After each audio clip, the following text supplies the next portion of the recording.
won't let them crush you down and beat you. Or your guts and grit will repay Mother Earth.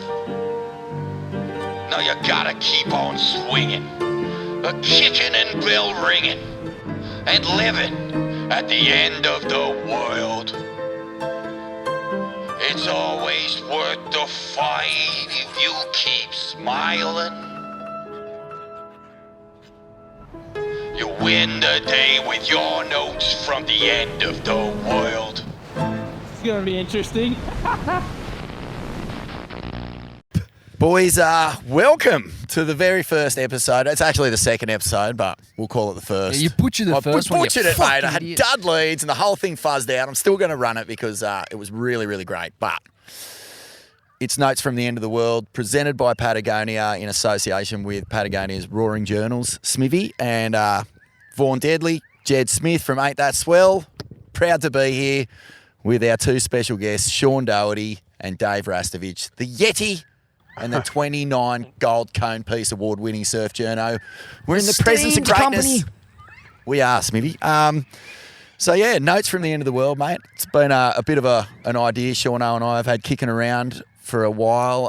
It's not too dissimilar from what you and Dave have been doing with system failure, but with a sort of a little bit leaning into the environmental side of things a little harder and just having conversations that hopefully get people excited about sort of contributing to positive change and getting stuck into things that... Bit of good news, Vaughan. Yeah. A bit of good news. Mate, so often these conversations can just be so overwhelming and so hard to kind of wrap your head around and even making the smallest change just doesn't activate in you. So I had to listen to the first pilot ep and I was so pumped. It was so great. And we might put it up anyway, even with the fuzz eventually. But boys, welcome. And Thanks for having us. No, mate, thanks for having us. First step was great, except you didn't plug the leads in. Yeah, sorry about that. So the whole idea is we're recreating that first step, the magic. You can't do it, second time around, but we'll give it a shot. But we just went al fresco as well. Right? It's we literally are at the end of the world. Well, not really the end of the world, probably the end of the road at Lennox Head. Yeah. So we're in Aussie Wrong's Orange Grove, and this is the ashram for retired goofy footers. That's why Dave's never been up here because wrong foot forward. But thanks to Oz for having us. And let's get going, boys. Yeah, I guess really the whole point in the first episode, Smithy, was we were sort of saying, like, are we doomed? Are human beings? Is human existence? Is the hopes of a peaceful, balanced life on Earth beyond us? Have we gone too far? Well, it depends where you live. If you're up here on high ground on North Creek Road, you're killing it. Yeah, true. Surrounded by mushrooms and oranges and a lawnmower. The great timing of and the ride on. Mate, the great outdoors. There you go. Petrol guzzling fucking grass murderer flying past us as we speak. Yeah. Hopefully he beats it. But Shauno, how are you feeling about things? I mean, look, let's start with both of you guys. Long histories with activism, long histories with institutions and organisations that are so committed to trying to pull us out of the muck. When did you first get the seedling of, wanting to make change and get involved? Oh, I don't know, mate. I'd probably consider my kind of trek to get here is probably similar to a lot of surfers. I think you grow up immersed in it, you instinctively give a shit about it in some capacity. But then along the way you get distracted by surfing and life and kids and whatever you do. And that kind of, because that activism can kind of be hard work at the same time. And it kind of falls by the wayside, man. We've had a couple of good decades where, particularly if you live in Australia, it's like you go to the beach and, man, you look at the high tide line, there's not a lot of rubbish there. It's like you look around, there's not a lot of stuff to complain about. And I think in that time, though, a lot of stuff's quietly happened. And that's the way this stuff generally happens. It happens quietly and it creeps and development creeps and things happen above the horizon and around and you can't see it. But, I think there was a bit of a realisation, 5 years ago that there are a lot of things changing in the world. And it was probably time to not even surf less, but kind of just recalibrate a little bit and point in another direction and do a bit of groundwork for a couple of future generations. Because what we're doing right now, there's some of it's immediate and some of it's not. But the place is going to look different in 100 years. It's just how different, and that's the work we put in now. When you were working in surf media for how long? 2,000 years? I'm pretty sure dinosaurs were still running around when you got your cadetship. Well, you were tracks. There. Yeah, I was there. Stitch up. Gotcha. I mean, these organisations have been around a long time. As a young guy reading tracks, we saw activism really. Well, I think the first cover of tracks even had a smokestack on the mag, and that was sort of hinting at the doom that we were facing, that country feeling movement, getting away from cities and being more aware of what was going on was already part of the conversation in surfing. But you would have had a lot of these organisations reaching out to you and sort of looking for help to spread the word and stuff. Like, how did that appeal to you, or how did it come across when you were editing the mag? Yeah, well, at that early stage, like those mid-90s, were probably the last point up till where we've landed now that there was a critical mass around certain issues. And like the obvious one was sewage outlets. Like, it's how wild it is to think that it was only like mid-90s, late 90s that the Bondi Beach was still full of shit. Jed, you'd know it pretty well. Yeah, the Bondi cigars, and also produced one of the greatest generations of talent ever, but it was probably more due to the cheap rent than the actual stink pipe. And Manly, the two most iconic beaches in Sydney, if not the country, were covered in sewage when the wind went southeast. And you just, if that's not going to rally, like that was the last point where surfers like really rallied en masse around things, just because it affected them directly. And so then it went into that kind of dormant period. But you had all those groups like the Surf Riders, those groups were there. And like you mentioned, the 70s was another critical mass point where people weren't afraid to get out and kind of, stick their neck out and say something in defence of some kind of livable future. And it comes and goes, man. It's in cycles. And like you hinted with your opening monologue there, it feels like there's a lot of uncertainty in the world right now. And a lot of that's political and societal and people going to war with each other, but a lot of it's environmental too. There's a lot of unease about it, and I think particularly a couple of generations below me are growing up with that now, which I think is kind of feeding into this whole willingness and this whole kind of movement to kind of rip in now and protect some stuff while we can. It all just seems so aggressively and insultingly stupid. Like I don't feel like there's uncertainty. I feel like there's uncertainty about the future, but there's a whole lot of certainty about how backwards things are. And like I think everyone knows it. And I always talk about that term. Adam Curtis coined it, the BBC documentary maker, hypernormalisation. It was a term used to describe the situation prior to the downfall of the Soviet Union, where people just going through the motions, knowing that we're in a shit situation and it's only going to get worse, but we can't seem to see a different way of doing things, or we don't have the collective power to get to that point where things are different. The system is so locked in, despite the fact it's misfiring and coughing and spluttering and killing and sinking and drying out and setting things on fire all over the joint. But we're just trapped in it.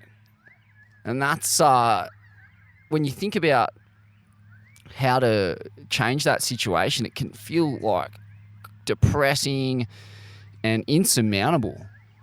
And a lot of it, you said activism is hard work.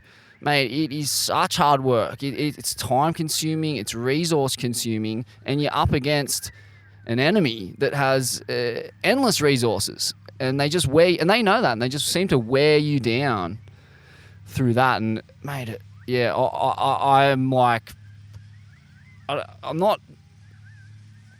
I'm hopeful for the future in ways, but there needs to be some breaking point or some catalyst or some way that we can get some time and resources back on our side and kind of push back. And it's amazing. Like Patagonia's on the forefront of that. Vaughan, donating his amazing company in the way he has freed up and created a lot of resources to help push back and protect the environment and protect the people that rely on the environment. So that's a positive step, and I guess that's why we're here. Yeah, before we get into sort of like things that we can do and ways we can engage to sort of not be smothered by that sense that you're talking about, Smithy, I'd love to know from you, Dave, just like when did that need to take action and get involved first grab you? Do you remember like a moment, a surf, or a person that you met where you just felt triggered? I was really fortunate when I was around like 12 years old on the Gold Coast. I was growing up at Burleigh. There was a fella, Dennis Callanan, who was best mates with Rabbit Bartholomew. And he was a real spearhead. I think he was also working with Bugs a bit for this group SAND, or not for, I think it was them doing it. And SAND stood for Surfers Against Nature's Destruction or Nuclear Destruction. And so they would put on these little sort of fundraising / grommet contest things for kids really young. And I guess they were hoping to indoctrinate us at a very, very young, impressionable age. But it worked. It got us all there. So when we were like 10, 11, 12, you'd go to a surf competition and you'd surf a couple heats, and that happened. But alongside that was all of the information and the inspiring characters involved with sand. And I just remember being at a couple of things where Midnight Oil were there, and it was in aid of stopping a big expansion, like port expansion style scenario up at the Southport Seaway over to Stratty there. And so there was a big sort of concert, surf, I don't even know what else was going on. I was 12, but it made an impact. I liked the feeling of being at something that was enjoyable because we had surfing and we had music and art. And I liked something about it that turned my brain on as a little grommet even, somehow. It just felt like probably my earliest experience of meaningful play. It didn't feel like an obligation or like a quagmire scenario. It didn't feel like conflict either. It just felt fucking good. And so that was my first exposure to that. And then when I became a wandering sort of surfer that didn't have to follow clock time and didn't have to follow competitions and all of that associated with the usual surfing gig where you get some coin to surf, I felt like, holy shit, I got all this time and I've got all this interest in the world and places and culture and whatever, and I just wanted to just see where things led. And it was really quickly for me when we do this cyclical thing every year as surfers where we go back to Indo or somewhere equatorial in the middle of the year to escape winter, or we go to the Northern Hemisphere when it's our summer because it's flat and onshore here. We visit places year after year. It only took me like 2 or 3 years of doing that to see that places were changing really quickly, and it didn't feel right, like going to Indo or going to the Philippines. There's a couple trips going to both those places and seeing dynamite fishing being used by just local fishers who are trying to survive in the face of industrialism, industrial fishing practices coming through and raping their zones. So they're just trying to get a feed on the kitchen table for their family and survive. So, but those practices were super destructive.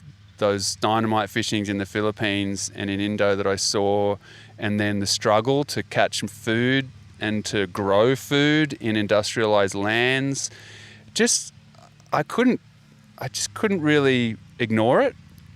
And I felt like because I wasn't a standard surfer on the tour, which basically sees you visiting somewhere for 2 weeks, your head's in the game to win a competition. You're not doing anything else. You might have a few drinks and have a bit of a party with some crew, but that's about it. You pretty much got to be eyes on the prize. Because I wasn't doing that, I was just, experiencing all this other stuff. And then because we usually had a writer, someone who could articulate things much more eloquently than fucking pro surfer kids. And then people who were taking photos, it was just like, holy shit, we can talk about this on a big scale. You can just use the things we're using to do surf porn, basically, for these other issues that would enable us to keep coming back to these places, hopefully be welcome, and hopefully see people doing better than they were last year rather than worse.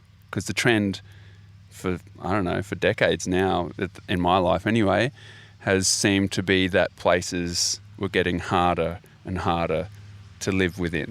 So that, for me, that was where it started. There's like this matrixy red pill, blue pill moment when you start to see the world like that. You kind of can't go back. Yeah, look at the Mentawais. Yeah. It's like a perfect cultural example. We look at the early times of everyone going there in these big, fancy, us all included, in these big, fancy, petrol-guzzling fucking Euro mega yachts.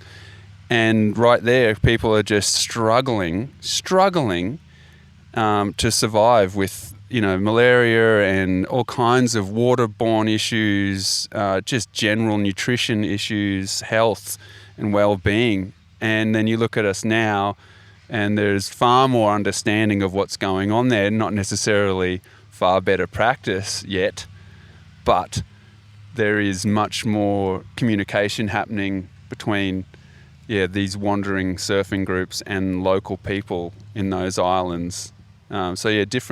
Different times for sure. Yeah, it's so intersectional. As soon as you start talking about the environment, you realise how complex and interwoven so many different forces are. Yeah. I mean, you're talking about throw a brush cutter in and a leaf We've got blower planes flying over. Mate, the orange grove is in the middle of peak hour traffic at the moment. Oh, look at there. Jetstar. Classic, mate. Oh, it's this is actually kind of like ideal, right? Here we are thinking we're out in the middle of nature and we are just getting assaulted by freaking, all these different mechanical fucking wonders that are here to make life easy.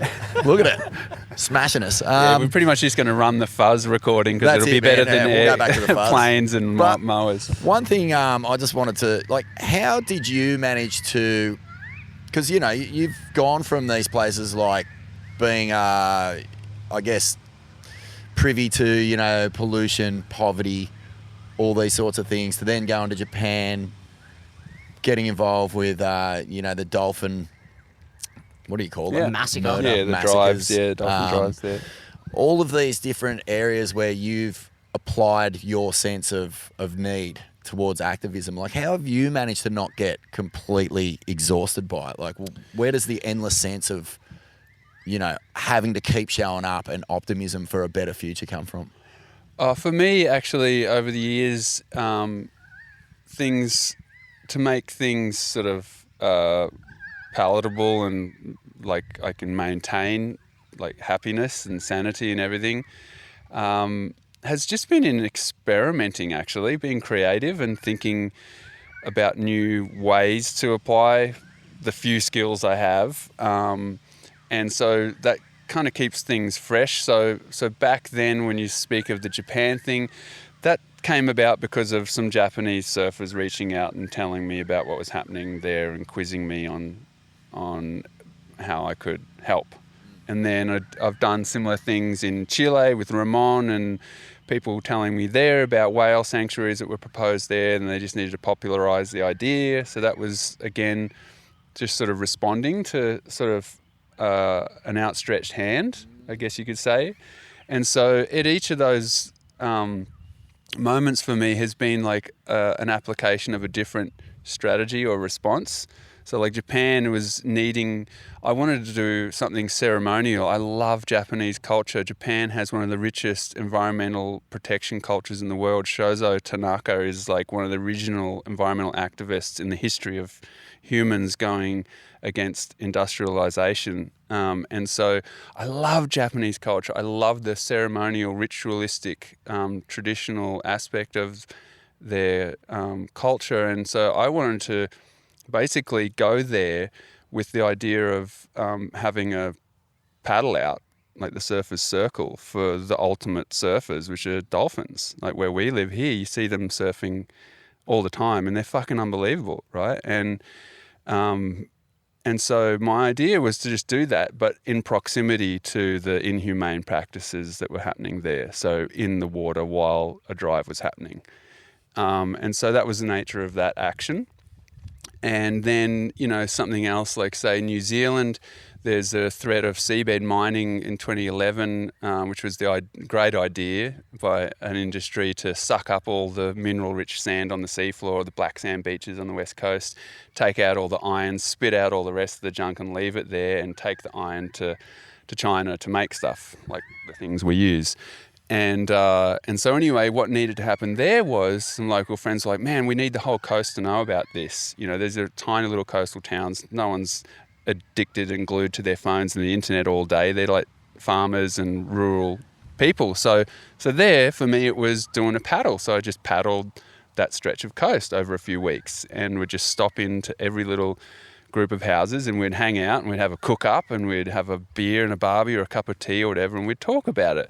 And then that was a way for me to participate, just using the simple things of having arms to paddle and the ability to write and talk about this sort of shit.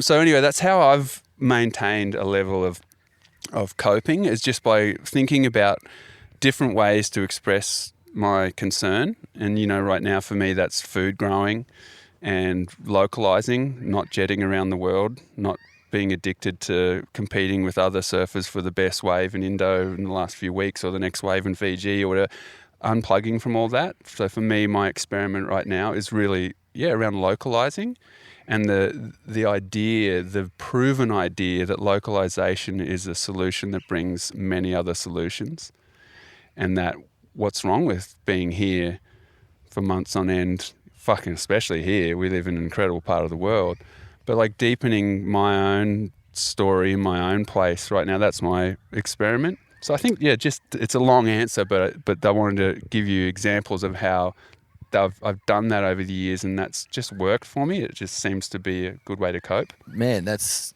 beautiful because, by giving those examples, what I hear there is kind of a couple of keywords. Unplugging, huge, because the overwhelming nature of sort of the environmental plight, it comes through these channels a lot of the times that are, they're designed to get you reacting a certain way. So like, for example, the algorithms are all about hitting you in a spot that demands a negative, like quite peaking reaction, emotional reaction, So if you localize and just simplify the things that you can do, you don't necessarily, and then you unplug as well, you're not getting that crazy like rush of stress or anxiety about the problem, and you can just sort of like simplify what you can do to make a difference. I think the crucial aspect of what you're saying there too, Blakey, is that overwhelm is a strategy used by corporations. For sure. And so overwhelm leaves you overwhelmed. You're like, fuck this, I'm going surfing, I'm out. Like, what the hell can I do anyway? So it's actually not, you're not opting out and you're not escaping, you're not being a slack ass when you turn the fucking telly off and shut your phones down and you go surfing. What you're actually doing, you're saying no to all that stuff, but what you're really doing is saying yes to where you live and yes to the place where you are, and it psychs you and you get fucking pumped and you're like, holy shit, look at all the good things we have here, right here, and oh yeah, my river is pretty fucked. Some of the crew have been collecting from there, have been getting sick from eating.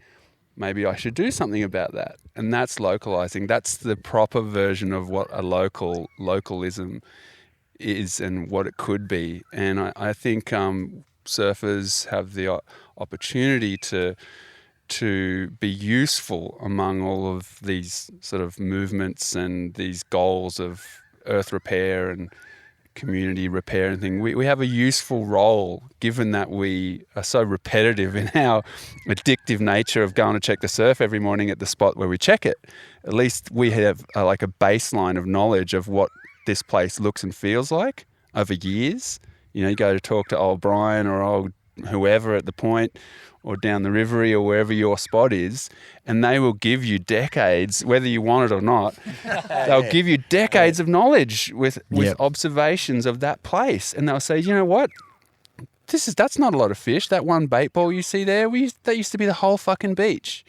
And that's such important knowledge, and so amazing that our communities of surf rats have that to call upon. So I don't know, I just feel like you withdraw your attention from all the shit that's in a screen that has four corners pitted against each other. Every corner is in conflict with another corner. You're out of that, and you're talking with the people who inhabit the space where you live, and it makes you lit up. It makes me lit up just talking about it, thinking about this right now, because I know you would have one of those people, if not more, and you and every other surfer would, in every corner of this coastline.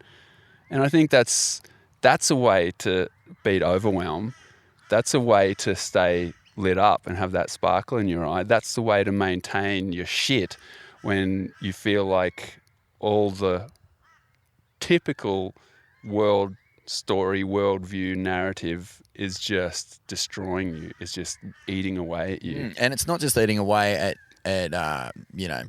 your time. It's eating away at your sense of faith in people, in your faith in community, because it's so easy in this day and age of disinformation and misinformation to just feel like, well, where's the truth in all of this? But, in your community, and you get this whether you're doing breathwork classes or whatever, the truth is there to be completely felt and experienced in real time.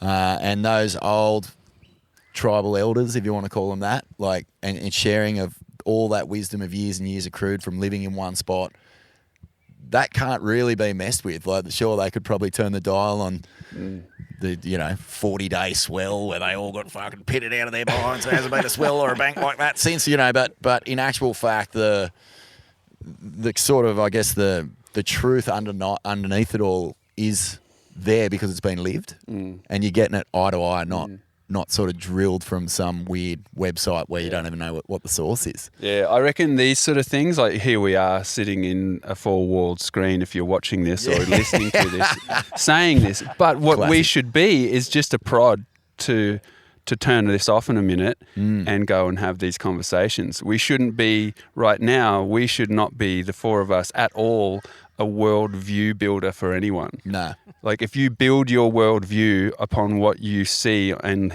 interpret through screens and tech, then I don't know if that's a very healthy place to be. And I think because it's not really your world that you're looking at there, it's just this interpreted thing through many lenses and lots of agendas behind it. But if you turn that off and you breathe in this air and it smells good, you're like, fucking sweet, that's good. Or if you breathe it in and it's not so great, it's a nor'wester and you live in Newcastle and there's a coal port right there, then maybe that's something to attend to, So I think it's kind of nice to not demonize things too much as well with this and be like, turn everything off, don't do that. It's just good, I think, to understand that, our world view, which I think is a really important sort of term to think and a frame to think within, is this world that we're in. It's not that little space that comes so hot with so much baggage through our phones and our screens. I think that's something going for the surfing community, is that we're embedded in our world, even if you're not like philosophically. We are in our physical forms. We're embedded in it. We're crook when the rivers are crook. You live in California and it rains, you're crook. Or you breathe in whatever your issue is. It's where you are is where you are, and you feel it in your body. And I think that's something really great about surfing. There's another element to localizing and contributing in that way, and that is that sense of community and what can be achieved. Both you guys obviously involved in Fight for the Bight, and sort of, I guess, the most recent movements that did generate kind of a national conscience or like action, I guess. And being in that and around it is super powerful. Like you can sense that change is possible, and that's like, I don't know, I reckon a lot of people went away from that, even though it's back on the table now and feels like the war never ends. But man, the amount of joy and I don't know, confidence that came out of like getting those big groups together and actually getting it done. And it's not always a win that gets it, that feeling for you. It's just being in that space with all that energy. Yeah, and that all started. That started literally around kitchen tables in Penong, in the middle of nowhere. Just up the road from Cactus. And that's where that movement started. In those small little fishing towns on the west coast. If you've been through there, you know how small they are and how remote they feel. And it literally coming from here on the east coast where everything's green and it's literally like you've landed on another planet. And just to think that in the space of a couple of years, that movement down there connected with the East Coast. And I thought that, and I came in a couple of years once it had started to do its thing. But I found the secret to, you had to have the East Coast mentality where everything's green and life's easy, and you had to kind of, most people who paddle out for those things, they've never been down there and probably will never be down there. But I think it wasn't the actual place itself. It's the idea that a place like that can be there is what ticked people over. And they just went, that a place that wild and that remote and that untouched can still exist in this world where it feels like everything's built up, like we're seeing around here right now. And that was the moment where it kind of flicked and caught fire. And and what was originally like a tiny little community protest it went national, but basically it was an amalgam of all these other community protests that all just joined in. They were all the paddle outs were community paddle outs. They weren't professional activists. They were just surf crew who gave a shit about it and connected with that idea of the Bight and that, and it spoke to them in some way that, made sense on their local bit of coast as well. And once it really got ahead of steam, like I think all the way along, you figure you're going to lose those things because of who you're up against. You're up against just billion-dollar multinationals that, like you guys said, will just wear you down and just grind you down, and you'll give up and you'll go back to your life, and you can't afford to be spending 40 hours a week unpaid to fight them. And we expected we were going to lose it, but all the way along, once those paddle outs started, I go, well, even if that monstrosity goes ahead down there, it's like, the win is all those crew paddling out in areas that it didn't directly affect them. That was on the other side of Australia. If it blew up and oil went everywhere, it wouldn't even get to here.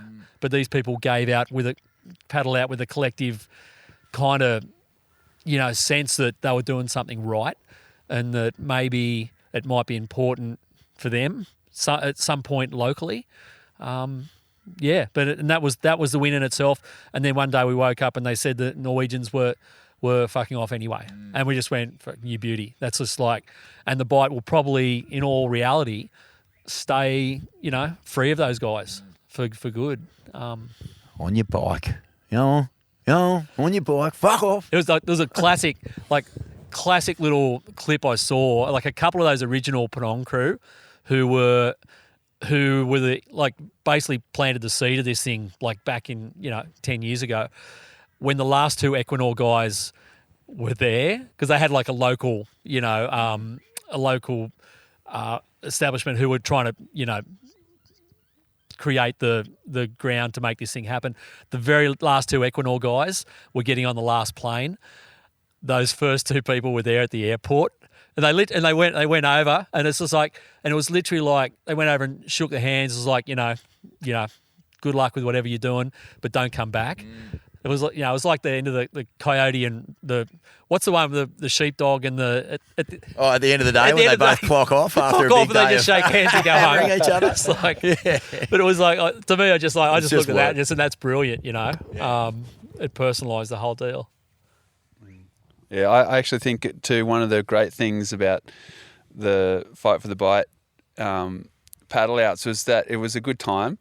And I think that's a really crucial aspect of all this. It's like, you got to make a better party than the other fuckers party they're throwing. And when you look at the people, I shouldn't say other fuckers really, because I don't like being in conflict. I think it's okay, Dave. It's all right. We can call those.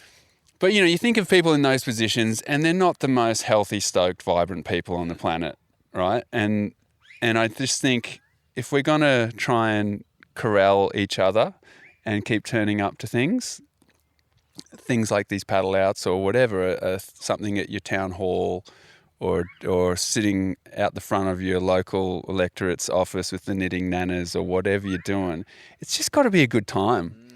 And it doesn't, I don't think you can have such a great time if it's obligational style talk or even if it's conflict style talk.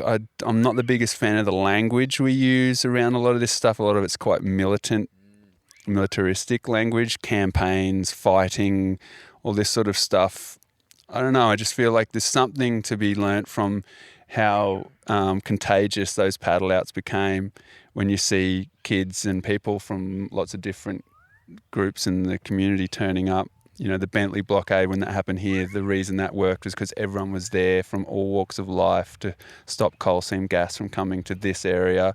And a lot of the times when you were there, it was a good time, yeah? Don't you reckon, Jed? Music and fires. Food and cultural sharing. Amazing sense of community and you sit next camaraderie. to a farmer, next to a realtor, next to whoever. It was a good time. It is, man, and it's such a good point. Meaningful play, I hadn't heard that term before, but that is really what it's all about. And, you get the same sense when you go to a game of football and you're around 50,000 people chanting for your team. You can have that same feeling at one of these protests, and that sense of hive mind and camaraderie and connection for a common cause and a common good. That's the antidote to this rampant individualism of capitalism and all the kind of mental illness that comes with setting us up in competition to one another. It really is getting down to events like this and participating in them and meeting people and yarning. Like the Bentley blockade was such an amazing thing to be a part of, purely because of the people I got to meet and hang out with. And you meet some of the most intelligent people on planet Earth, these environmental lawyers who were there at Terania Creek, who are still doing the same thing fucking 50 years later. They're amazing things to be a part of. And I can remember, my introduction to protest culture was, as a 4-year-old going to these East Timor rallies in the Big Smoke when I think it was Suharto was, butchering people at the Dili airport in Timor. And just like, mate, I have these childhood memories of thousands of people and drumming and chanting, and I'll never forget that stuff. It was electric, it introduced me to it. And then you had the Iraq War protests, like something like 800,000 people walking across the Sydney Harbour Bridge, and in synchronicity with protests of that size all around the world. And I think the late 90s and early noughties was kind of a high watermark in terms of protest culture globally. You had, the G20 protests, you had the Iraq War protests, you had the Woomera detention centre protests. Like there was a lot of amazing energy and amazing ideas and creativity and especially people amazing.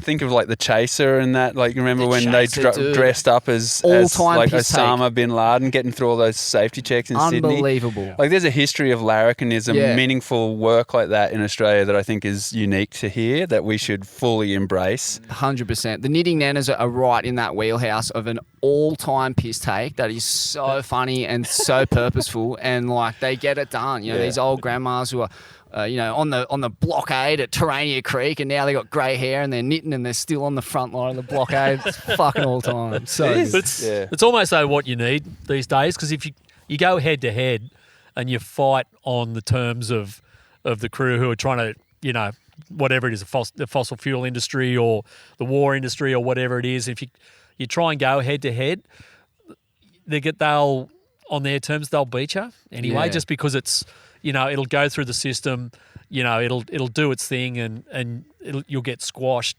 But if you come at it from an angle, and like the Knitting Nanas, if you come at it from surf paddle outs, if you come at it from just like you look at the climate, to me all the stuff that gets said around climate, to me the most effective voices that actually get people to sit up and take notice of actually what's happening. It's actually not scientists, it's comedians. They've actually got a way of framing it that even though the scientists will frame it in a graph that's kind of horrifying in its own way, someone or like Dan Illich or someone will make a satire clip out of it, and you'll laugh at it, but at the same time be quietly internally horrified. But but it'll engage you more than if you just played straight with it. And that's kind of where we've got to. I think that's why surf in particular has kind of probably bats above its weight in terms of making politicians and industry and all of that take notice, because it's a small group, but culturally they're really significant on the coast. And now that you've got all the money on the coast and all the rich people are on the coast, like literally on the edge of the coast, like they, even though they haven't grown up in it, if they haven't, they associate with it and they want to be part of it. And so even though it's just dirtbags like us, generally it's got a lot of money and a lot of pull around it culturally, and it becomes quite a force. Politicians got to start looking at that, and they just go, well, there's votes and there's money, and they freak out. And the last thing they want is, and we saw that with the Bight paddle outs, the very last thing they want is like 2,000, surfers and their families and all turning up. And like Dave said, not sitting there screaming and, marching down the street, just paddling out and having a laugh, but making a point at the same time. Yeah, that's classic. Like, just even during this conversation and the topics that we've covered, there doesn't seem to be a whole lot of doom and gloom. We're kind of talking more about like great things that have been done, great things that have been achieved by these peaceful, fun, and sometimes hilarious, if that's the mechanism that you want to use to get people engaged. Yeah. Like, it all sounds like, we're kind of tracking in the right direction as a let's just say as a subculture, surfing in particular. Yeah, there's a great slogan in the protest movement world of that says, if you're not outraged, you're not paying attention. And that's true, but outrage is only a starting point. And I feel like it's great to be outraged and pissed off, but it's not a place to stay. No. And you can see what happens to us when we stay angry. But I think having that outrage as a starting point and then moving from that is really great. And I think that, there's just a lot of great local stories around the world, but especially here in Australia, where you can see how people have taken their outrage and done something really creative and something that they can keep doing. And so, it's just, it's great. That's why conversations like this are really fun, and you get to hear from you, Jed, and you, Blakey, and you, Shauno, about your own experiences and experiments in this area. It's a good point. That outrage culture often dominates protest movements and that tone of righteous indignation is just, I don't know if I think it alienates a lot of ordinary people. It's pretty harsh to listen to some screamo pink-haired person on a microphone at some event just fucking ranting, covered in socialist alternative pins. So, I think there needs to be a bit of a tone shift in the way that these things go down.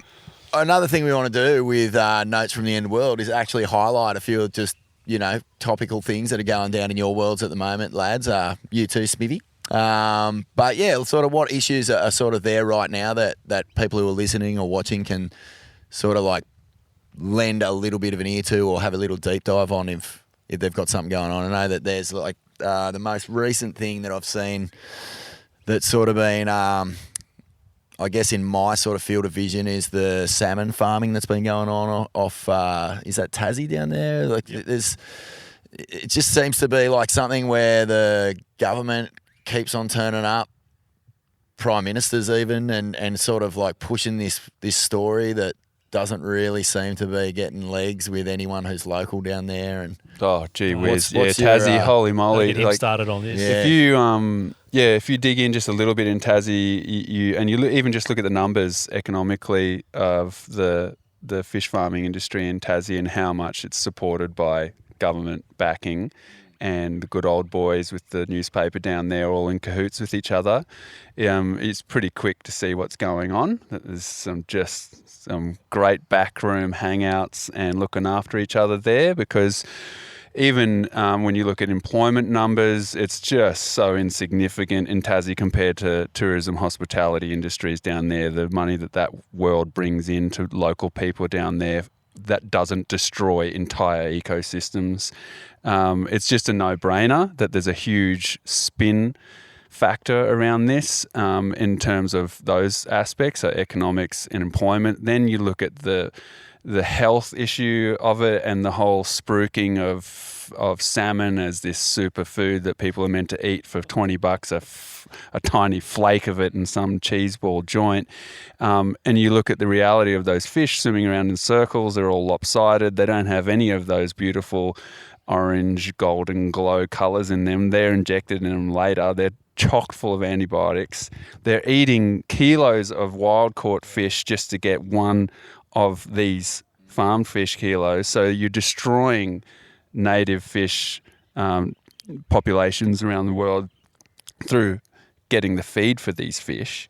Then you're destroying the local habitat where these fish pens and farms are, with all of the excrement and the feed and everything that settles on the floor of the riverbeds wherever these Macquarie Harbour, different areas in Tassie they are. So there's just on every single branch of the fish farm tree is treachery and dishonesty, and it is just such a farce. And so anyway, when you see that industry hoping to expand and move to new areas in Tassie or in Bass Strait with the islands there, trying to get into places and then being sort of sent away with the middle finger extended by locals, then they move on to a new site and try and do this. And that's what happened when Martha's, the northeast corner of King Island, was slated, like just this idea of trying to put it hidden in these places, maybe where there's more water flow, and so people won't be able to see all the nasty shit we're putting in there, and it'll just get blown away rather than in these Macquarie Harbour places. It sounds a little bit like I've just listened to this podcast. Don't know where it was or what it was, but it was about like the first motor vehicles. They used to backfire all the time. In old movies, they wind the thing and it goes kapow! And they figured out that to get rid of that backfiring, they could add one of two ingredients. They could add ethanol, which can be made out of potatoes and all of that, but obviously anyone can grow a potato, so no money in that, or lead. And so they fucking made lead the only option. Like you weren't allowed to put ethanol in this petrol for years and years. And of course, lead drips out of the exhaust pipe onto the road. If you're wearing bare feet on the roads back in those days, people getting lead poisoning all the time. Endless carnage on the back of just this one decision to make it, a viable money option for 0.01% of the people. What are your thoughts on it, Shaun? It's pretty gross. I mean, it's the same sort of thing, right? You've got this sort of industry built on something that is completely just... The putting of profit ahead of health and safety is just the way this fucking system works, and I'm so over it, dude. Fuck, it's so insultingly stupid. I know, and gets so worse and worse. where it's do we everywhere. go? Wherever you look, you pick one little flake away, you dig like the shallowest little hole, and you immediately run into this problem over and over again. It's just a replicating chimera of fucking horseshit. Man, I'm hearing you. Localization again. It's like, if you're going to eat fish, then go down the road here and get some mullet. Yeah. And that's got great oil in it and all kinds of stuff. Right? $10 a kilo. Don't go to Woolies and Coles. Don't go wherever it is wrapped in plastic, juiced up with the colour to make it look like fancy salmon. Don't fucking participate. Yeah. And know in your body that your body will be stoked because you're not eating one-eyed, bung-eyed, fucking juiced up Tassie fish farm fish. Mutant fish. So your body will be it's better. like the Simpson fish, they're all swimming around with 3 eyes down there. Some of the things that come out of those pans. It's so fucking crook. And so like we know in that instance, that's one of those moments where you defeat the overwhelm strategy of that world. Yes. You're like, all right, I'm not going to participate. I won't buy that shit, and I'm going to tell everyone I know who likes salmon that this is what you're eating when you eat it and what you're supporting when you buy it. And more importantly, these are your other options. Around here, it's mullet. If you want to go get some mullet, go in with your spear and grab a mullet or your fishing line if you have to, whatever. So I think that kind of thing with the fish farm issue is really what's necessary right now, because there's so much spin around it, nutritionally and industrially and economically. It's just so full of shit. And just finally on that, if you do want to take it further than just not participating and buying it, like, is there an organisation that you're involved with? Like, is it Surfrider? Is it? Yeah. Surfrider Taz are doing quite a bit around it as well. The Bob Brown Foundation are probably the leading group that are mobilised against it. They're set up down there in Macquarie Harbour. Dave and I were going to drop down at some point later in the year maybe and check it out, because there's a lot. There's a array down there, like this thing called a Morgian skate. It's like it was around when the dinosaurs were there. Like, it's 60-something million years old, and it's about to get wiped out by salmon farms. Apparently it's great salmon farm food. You just chop them up and feed it. So they go mad on that shit, Smith. But the whole thing's just so gross down there, and it's the typical mindset down there. It's followed on from the forestry, where they're just chewing through natural resources, and Tassie, the most beautiful corner of the country, is quickly souring. But it's not great. And you look at the fisheries out here, like, to be honest, like, most of Australia's fisheries are pretty well managed. And like Dave's saying, like, if you want to just go and wreck fish out here, it's pretty good. Chances are pretty good you'll get something, and the fisheries are healthy, largely. They've actually been managed pretty well. But then you've got this monstrosity down the bottom that's just being kicked off. And the other thing that's changed is those salmon farming companies were originally little pokey Tasmanian companies.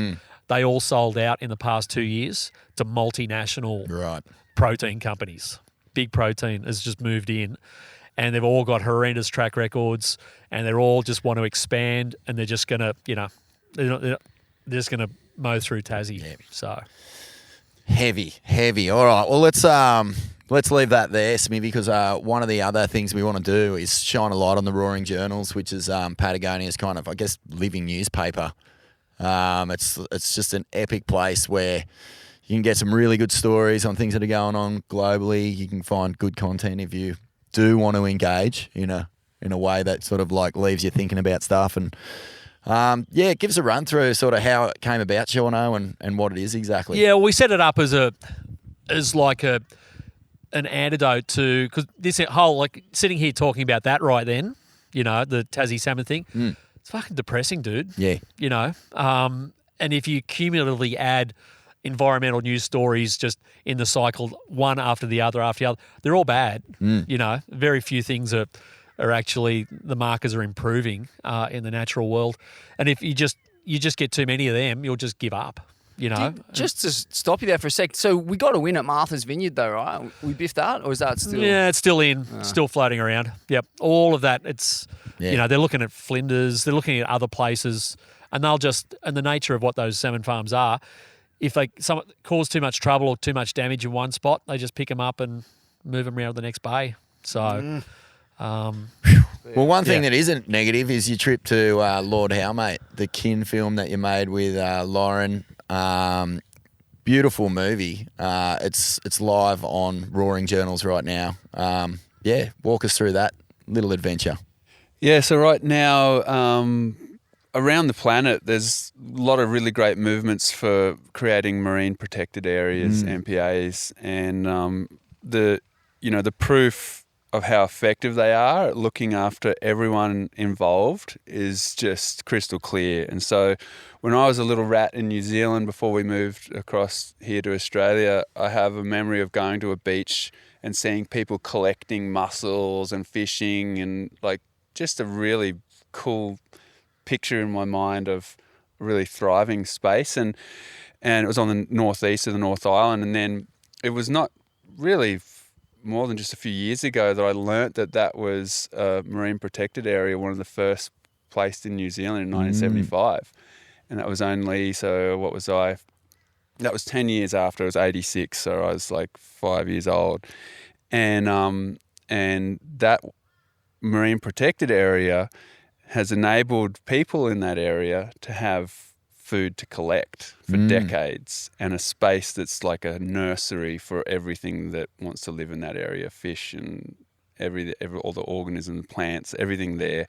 It's amazing, right? And so that story is all over the world in different pockets as a way to ensure that you got fish to feed people and other creatures in that area, and you got a thriving habitat.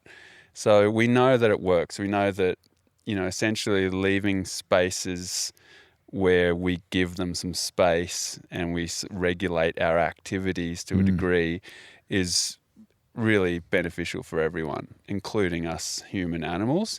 And Lord Howe is one of those places here for us in Oceania, in this part of the world. We can look out there and it's just thriving. And what's the deal? How far out is it? So it's sort of off there's Port protected Macquarie, areas. Oh, so yeah, the island itself is straight off the coast here, 500 odd k's out to sea.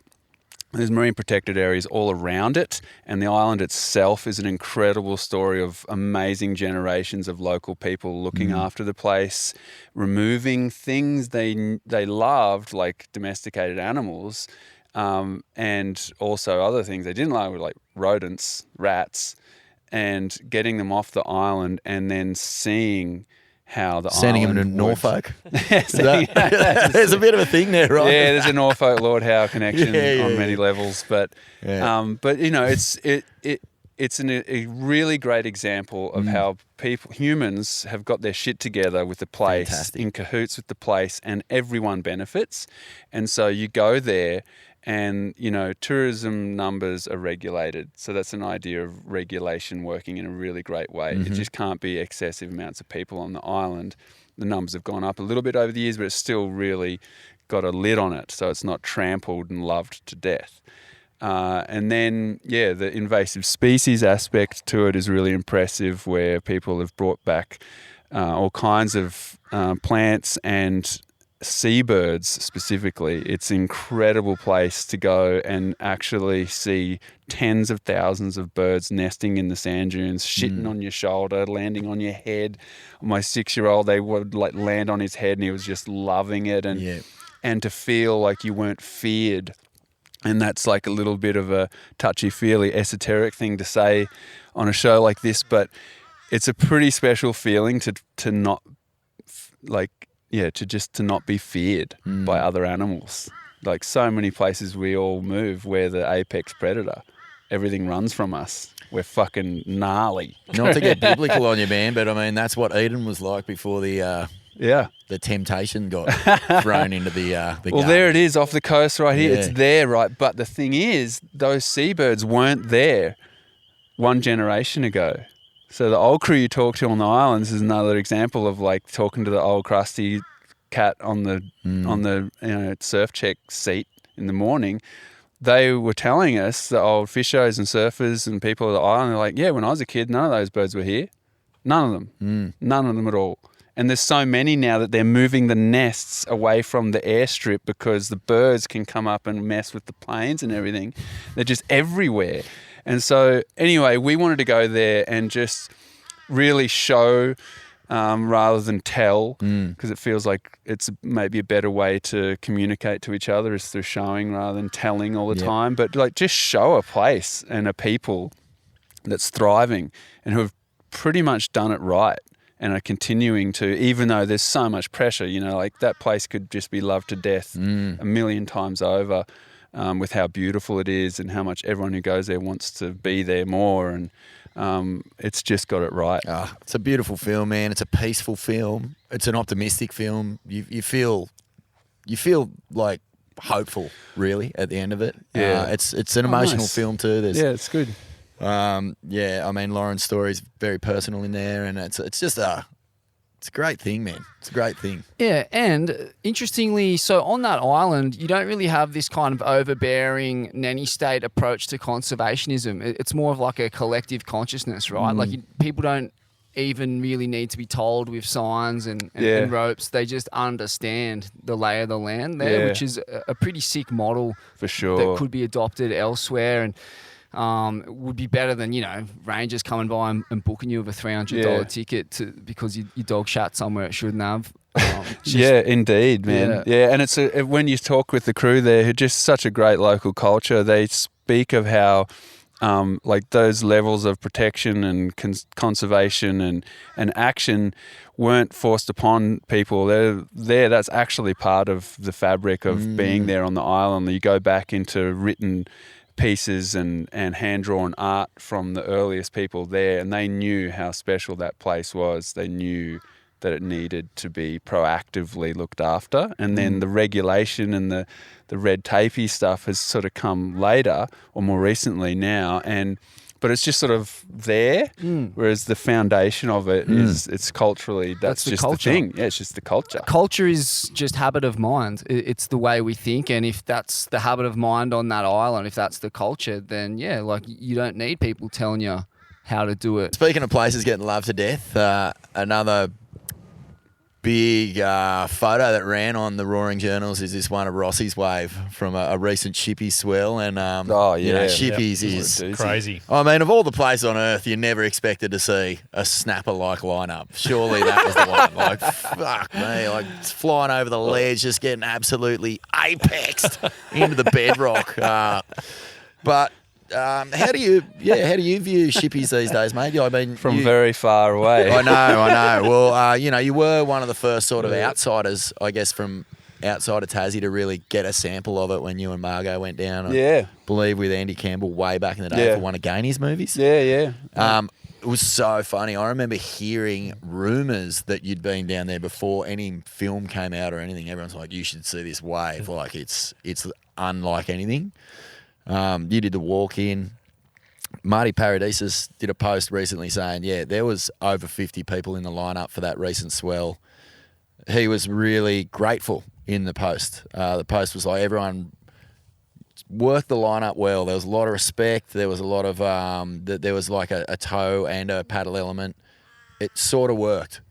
But he was careful to say as well, like this is a spot that's been locally sort of managed for a long, long time.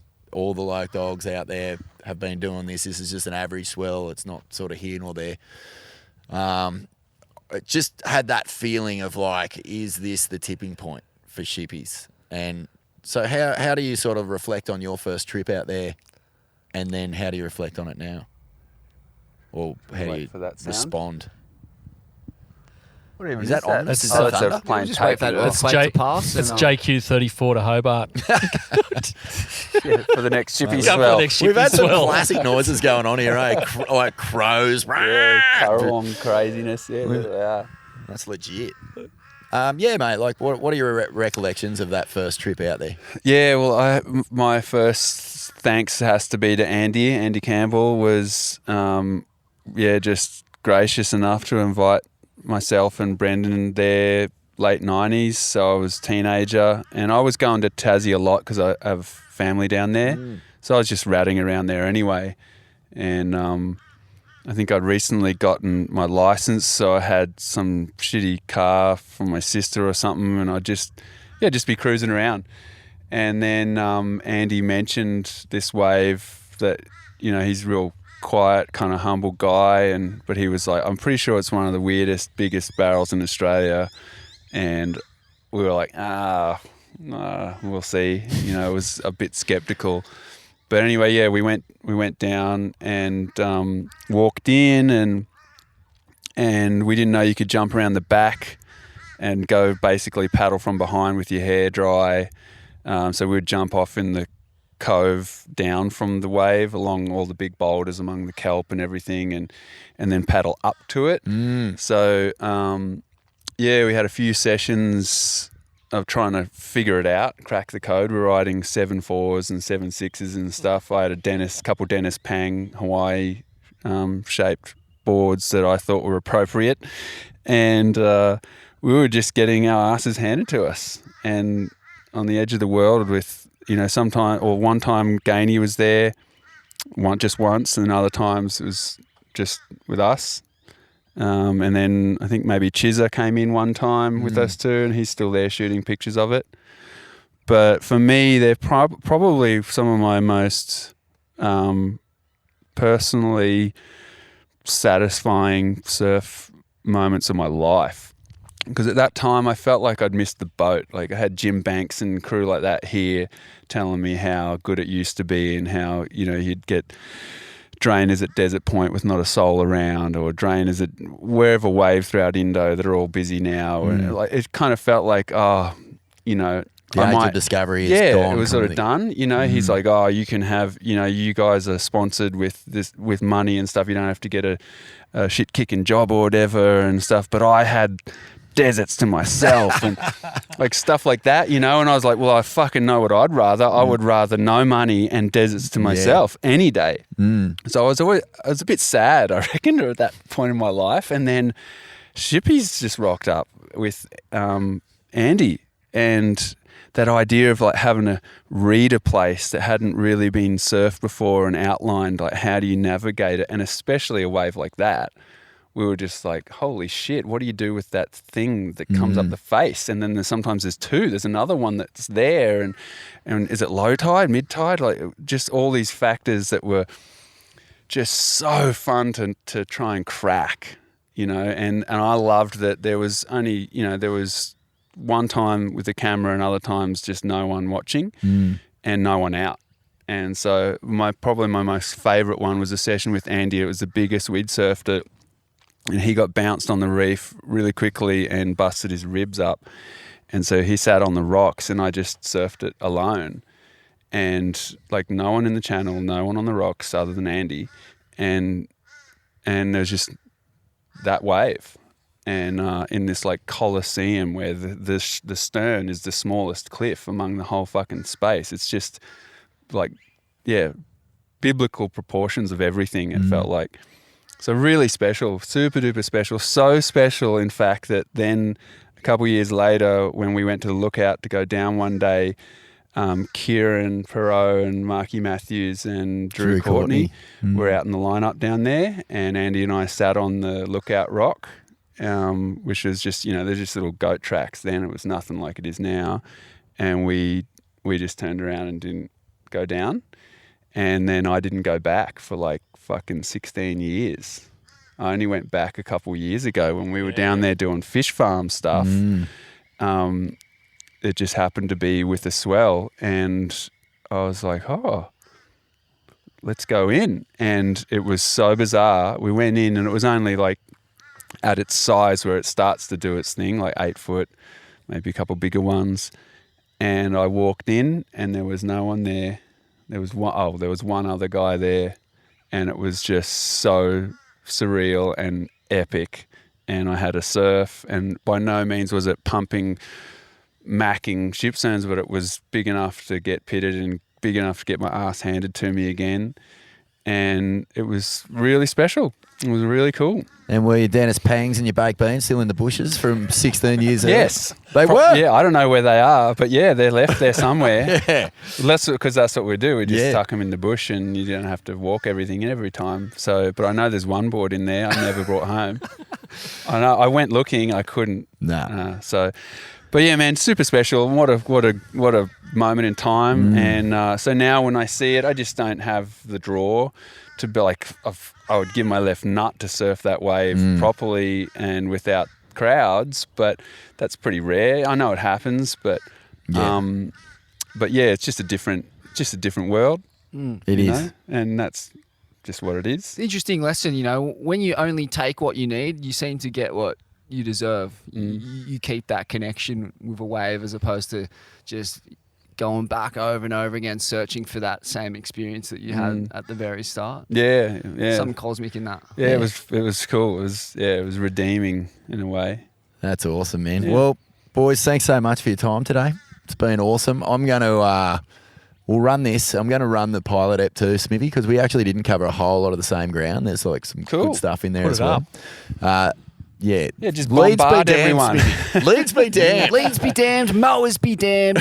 Jets be damned. Everything be damned. But I feel after this chat, and I hope that the future chats that feel the same, that there's plenty to take away and feel good about. With getting active with activism in a creative and fun way. They're the two takeaways I like. Yeah. When's the next one? When's the next big pop off where we can go and meet a wife and Make Yeah. a bit of racket for What a good cause. is there like a big communal sort of protest that we can all go to and start beating the drum at Take in your a fun pick. way? Live in Brunswick Heads, go to the Wallam one right now. Yep. Live in Ballina, look after the river. The river, yeah. Far out. Go down to, if you're you're in Yamba, this is just our immediate area. Look after the Clarence. Threats on the Clarence are huge right now. Everything. So far out. Where else have we got? Take your pick. Yeah. Yeah, so if you're a Wherever you music listen. promoter or you got some mates in some high-profile bands, go on, rip in, put a show on, get the people down there, Yeah. have a party with a purpose. Mad. Love it. Mad. And Sean, Roaring Journals on roaringjournals.com or patagonia.com? Where It's do you on find it? patagonia.com.au. Fantastic. Awesome. Notes from the end of the world, boys. Not there yet. See if we can keep it going for a couple more generations at least, eh? Yeah, go on your lads. See you, boys. Nice.